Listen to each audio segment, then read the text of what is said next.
everybody, Eileen the Fam here. Mwah.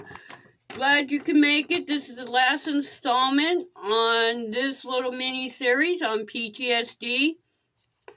In our other ones, we've discussed the causes of PTSD, what is PTSD, the symptoms of it, and in this one, it is going to be on how you can help a loved one with managing the PTSD. So, saying that, let's get started with this. There's steps that you can take to help somebody that has PTSD. Before I read, I will give you what I've learned on how to help. There's different therapies depending on the type of PTSD. If they're suffering PTSD from sexual assault, you can go with them into the therapy because there's different ways to help them deal with it, and they need your support. That's the biggest thing, is to be their support. If it's a military veteran suffering from PTSD in your life, you can encourage them to go to like the what's it called? It used to be called the Vietnam Vet Center, but now they just call it the Vet Center. They do therapies there for veteran. There's dog therapies for people with PTSD. It doesn't have to be a military veteran. You could talk to any of your therapy workers.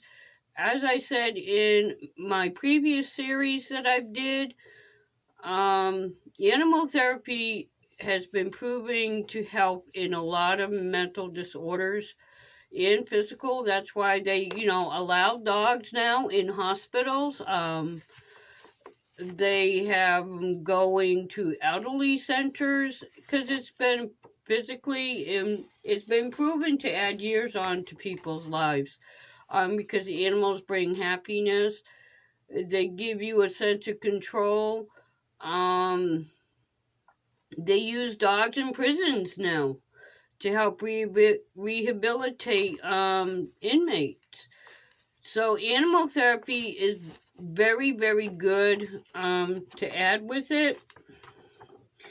And, these are just some things. I could tell you what I did, but mine dealt with my late husband with his military.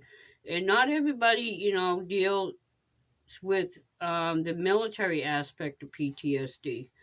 What I did for my own PTSD on what I went through, I had to go through therapy. And, of course, my husband, reversed the role, and he came with me to all my sessions that I had to deal with and supported me. So, there's, like I said, there's steps you can take to do, and we're going to go over them steps in this segment as we finish it.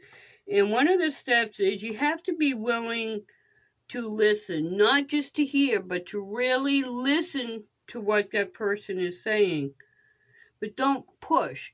And what they mean by that is listening to their heart, listening to what they say, but don't push for information. Don't say, well, you need to. You have to. Let them do it when they're ready.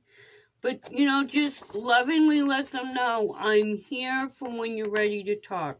I'm here. With my late husband, when he was having his nightmares,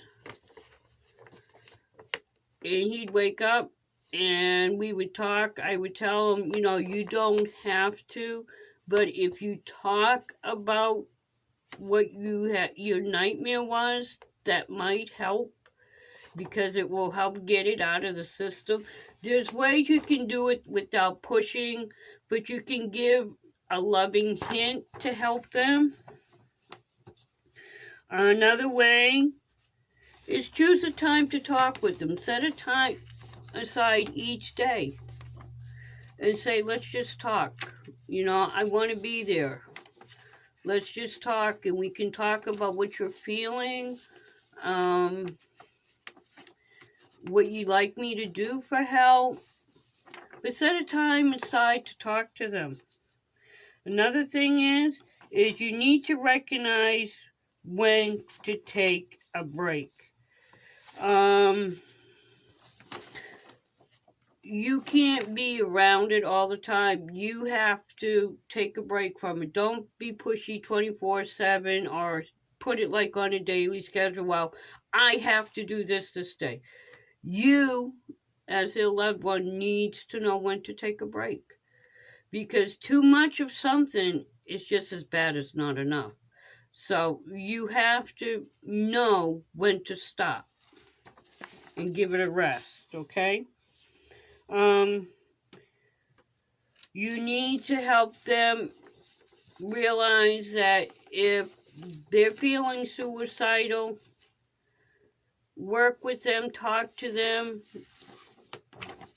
you know, refer them to the 800 line, let them know you'll be right there. Let them know you understand, but they're going to make it over that. But, you know, never leave them. If they're talking about suicide, never just leave it at that and say, well, here's the 800 number and call that. Don't just leave it at that. Encourage them. Tell them, look, why don't we try calling this number? Why don't we go and get medical help? Encourage them in a loving way. Because when you do all them things, you do a big help. Everything I did with my late husband, dealing with his PTSD, was always done in love. When he went to the vet center, I would go in with him talking to his counselor. I didn't do a lot of talking unless I was asked to. I listened. I listened from the heart to see what was bothering him. When we left, I let him know no matter what, I'm going to be there for him. That's what they need. They need encouraging. When he had his nightmares and he worried about it, I let him know, don't worry, I love you. I know it was a nightmare. You know, everything's going to be okay. We're going to make it through this. You have to be encouraging and uplifting, like the way I am with you is the way you need to be with your loved ones. Encourage them. Be there. Don't sit there and say, oh, what's next? Or have a rotten attitude, because that's not helping them. Anybody with any type of mental disorder needs to know that they're loved, they're cared for, and that somebody's there to listen. So this message now that I'm going to say is for anybody out there that has any type of mental disorder that might be feeling like you're alone or nobody cares, okay?